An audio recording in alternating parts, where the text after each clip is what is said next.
Assalamualaikum teman-teman semua, jumpa lagi dengan rekap mingguan. Ini saya sambil nyetel gitar, sama lah ini sama kondisi capres cawapres kita. Capres cawapres pasangannya sudah ada, terus tim suksesnya juga sudah ada. Hanya ada beberapa yang masih coba stem supaya suaranya terdengar oke dalam strategi pemenangan.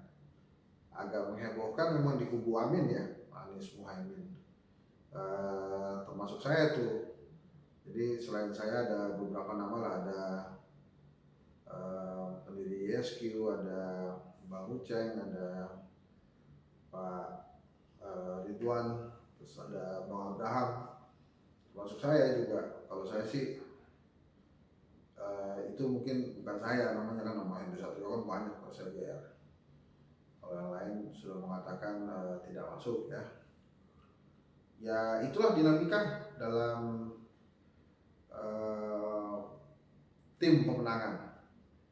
Jadi ya gampang juga. Jadi ada beberapa juga yang ingin banget masuk tim pemenangan, tapi buat saya, karena saya sudah pernah mengatakan saya mengawal demokrasi, mengawal Indonesia, gitu ya. Jadi buat saya nggak masalah tuh nggak masuk di tim, malah nggak usah masuk di tim menurut saya tuh. Yang penting kan demokrasinya jadi ya. Waktu saya pidato 16 November lalu kan saya katakan juga tuh bahwa demokrasi ini sekarang harus dijaga gitu. Sekarang sudah mundur, harus dijagain supaya tetap ada tracknya. Kenapa saya bilang demokrasi juga? Selain saya lebih suka berada untuk mengawal Indonesia, demokrasi ini sedang disoroti, terutama di Indonesia. Pelaksanaannya sebentar lagi kan pemilu 2024. Minggu ini tuh kita dihebohkan dengan dukungan kepala desa kepada, ini ada yang bilang katanya itu bukan dukungan, kalau kata Bawaslu bukan dukungan juga tuh pada Prabowo Gibran. Tapi beredar juga di media sosial ada kontak ya, deklarasi dukungan kepala desa untuk Prabowo Gibran. Nah itu mana yang benar? Ya sementara ini ya kita ngikutin Bawaslu ya. Bawaslu bilang, Mas Bagja ya bilang katanya nggak ada dukungan. Ya karena itu elemen dari pemerintah ya kita percaya itu. Tapi apakah kemudian demokrasinya sedang tidak baik-baik saja, ya bisa saja terjadi. Maka kemudian beberapa teman aktivis demokrasi itu mulai menggaungkan SOS demokrasi. Nah, kenapa tuh SOS demokrasi? Karena ada terawangan bahwa demokrasi dalam bahaya. Nah, pelaksanaan gimana nanti terserah teman-teman juga. Kemudian selain dukungan itu, yang menurut saya sih, ya walaupun Mas Bagja, Bawaslu sudah bilang tidak ada dukungan, tapi menurut saya ngumpul-ngumpul kepala desa kemarin itu memang gak lazim sih. Jadi memang kalau kemudian ada yang protes ya, karena itu dianggap sebagai bentuk dukungan kepala desa kepada salah satu calon, memang sebaiknya tidak terjadi. Jadi itu deh topik pertama tadi tentang nyetemnya tim pemenangan, yaitu saya juga dari tim yang merasa tim Anies itu bukan saya tuh. Jadi saya lebih memilih mengawal Indonesia daripada capres-cawapres. Kemudian yang kedua tadi tentang dukungan kepala desa ya bagi salah satu calon. Kemudian yang ketiga saya mau bahas ini sih, rame di media sosial tentang JIS yang banjir ya. Jadi ada perhelatan U17 kan, perempat final kalau saya tidak salah, Argentina versus Brazil ditunda pelaksanaannya beberapa menit ya karena JIS-nya banjir. Nah buat saya nih lucu. Kenapa lucu? Ada dua hal. Yang saya tahu, JIS itu atapnya bisa dibuka tutup tuh. Buka tutup. Jadi itu fungsinya kan kalau panas ya bisa ditutup gitu ya. Kalau hujan ya mestinya bisa ditutup juga. Tapi itu udah tahu hujan gede, dan kebayang kan hujan itu kan nggak tiba-tiba langsung jatuh dari langit, kan ada proses yang namanya mendung ya. Jadi begitu mendung tuh musuhnya bisa langsung ditutup tuh atapnya. Nah, kemudian tentang tergenangnya air di lapangan, kan katanya sudah diganti tuh rumputnya, apa nanam rumputnya itu nggak benar sehingga air itu tidak bisa merembes. Yang jelas memang pernah dicoba beberapa bulan lalu, JIS itu kalau hujan nggak apa-apa, nggak tergenang. Nah ini menurut saya sebuah kondisi negatif ya, baik itu memang disengaja atau tidak, tapi ini kondisi negatif untuk Capres Anies Baswedan yang sebelumnya jadi Gubernur Jakarta. Dan JIS ini kan sebetulnya dibangga-banggakan oleh Anies ya. Nah ini bisa jadi senjata juga nih untuk lawan politik Anies, bahwa pada saat Anies ingin mengatakan JIS adalah stadion megah internasional mungkin yang terbaik ya di Indonesia saat ini, itu gambar-gambar tergenang itu bisa dimunculin lagi tuh, jadi bisa dibantahkan. Nah ini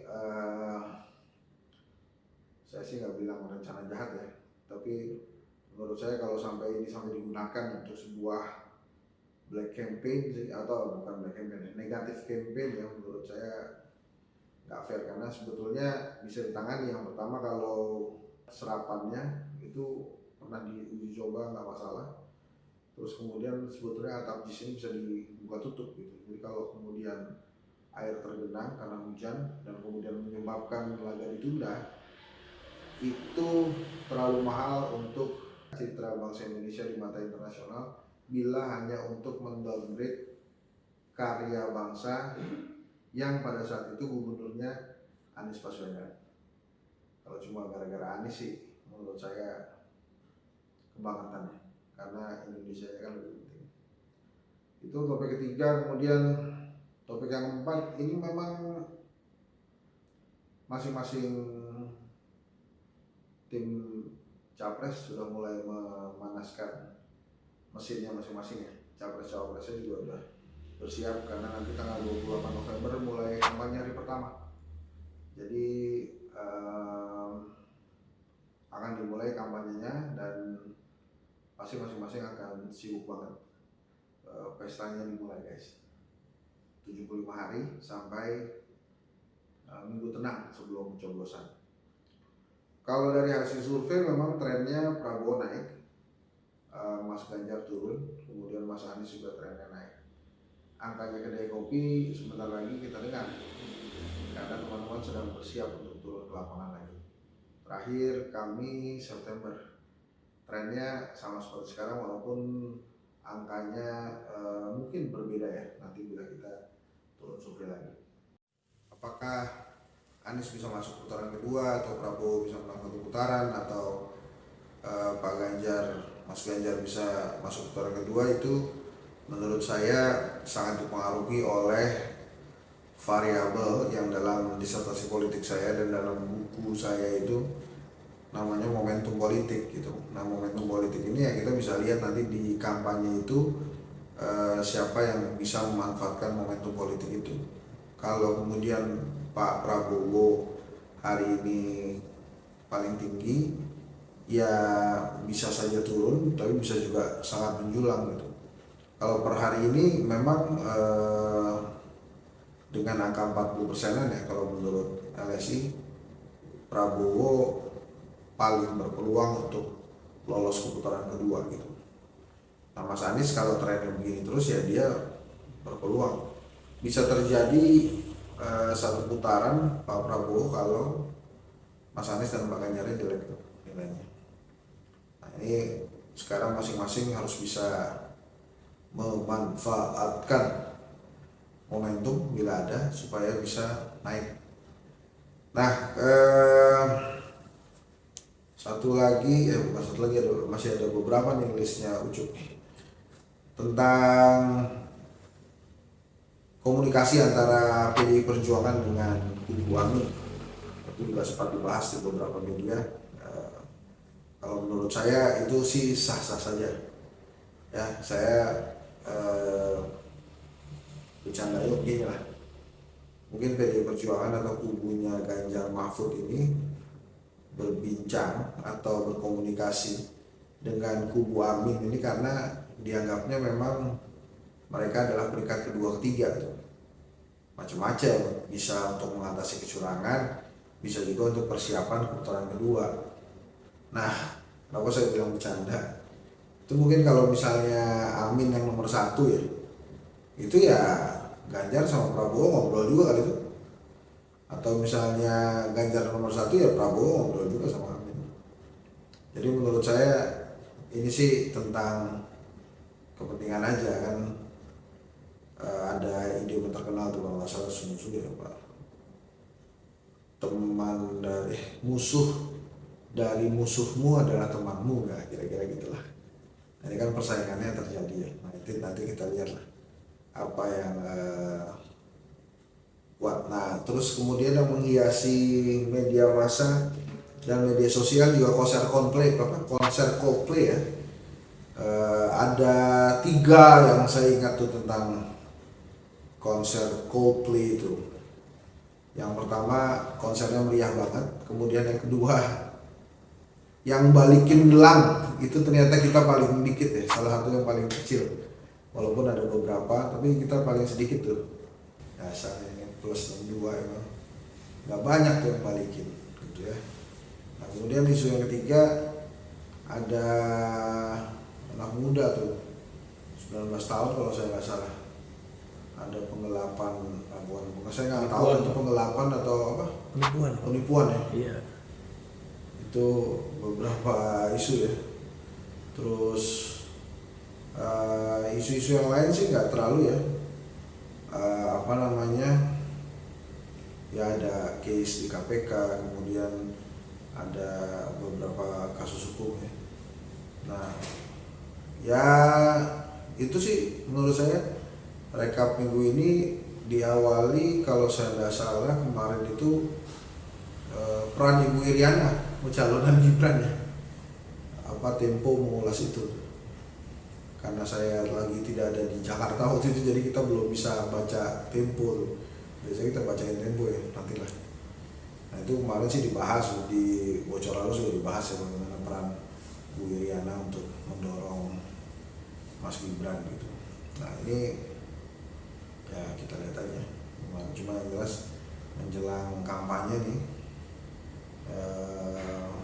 lagi seru-serunya ya, kita lihat juga nih bagaimana peran media massa, peran media sosial, dan tentu saja beberapa citra yang sedang dibangun ya oleh masing-masing pasangan. Anies Muhaimin nomor 1 itu tetap dengan gerakan perubahannya, jadi memang ingin perubahan yang lebih baik. Sementara Mas Ganjar dan Pak Mahfud juga mirip-mirip tapi dia kombinasi ya, perubahan dan keberlanjutan. Sementara Pak Prabowo ingin keberlanjutan tapi yang ditonjolkan adalah gemoynya. Nah ini sebetulnya mudah-mudahan substansinya segera dikeluarkan ya, karena kalau kemudian kampanyenya ini tentang gemoy aja nanti orang bosan juga Pak Prabowo ini. Saya sering bahas fenomena gemoy ini di Zilenial sih. Mereka melihat Pak Prabowo tuh layaknya kakek-kakek atau kakeknya mereka atau yang mereka yang gemoy gitu. Jadi kadang-kadang kalau yang kan gitu ya, kalau anak saya ke rumah ketemu ayah saya almarhum tuh ya, anak saya tuh ngeliat kakeknya ya begitu, kadang-kadang marah, lucu, bercanda, tapi juga suka nasehatin, suka ngasih duit, kalau suka ngasih uang kan. Kalau yang berkunjung tuh kalau dia lagi punya rezeki dikasih tuh cucunya. Jadi kebanyakan zilenial tuh ngeliat Pak Prabowo ya begitu gitu, sebagai kakek-kakek gemoy. Sementara ya Mas Gibran ya Mas Gibran. Nah ini kita lihat aja. Kemudian dari saya rasa itu aja. Liverpool juga lagi nggak main karena ada pertandingan internasional antar negara. Topik yang lain saya rasa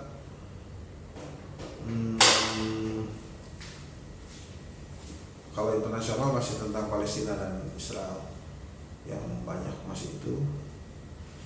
Saya rasa itu saja teman-teman. Kita akan ketemu lagi di rekap selanjutnya ya. Ini memang saya tuh dalam kondisi agak emosi ya, jadi saya nggak bisa stand up comedy nih, tapi saya gini, saya cerita ya.